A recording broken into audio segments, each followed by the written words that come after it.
If you want to download and install Facebook app on your Windows 10 or 11 laptop or PC, first you're going to just go ahead and find out Microsoft Store from your Windows. Open Microsoft Store and just make sure you have logged into the Microsoft account to install apps.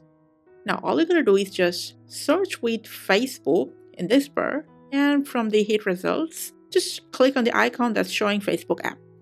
After that, just click on Get. Wait for a while for the download to be completed. Now when it does, you can just open the app right from here. And as you can see, you can log in to your existing Facebook account from this app. Now, the question is how you will find it next time. For that, if you're still on your app, you can either click on these three dots at the top, and from these options, just select Pin it to Taskbar. A Facebook icon will show up at the taskbar, and from here you can access it anytime you want.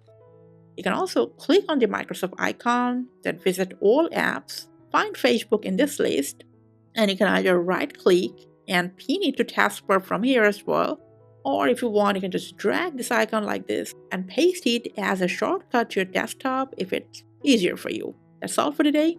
Thanks for watching.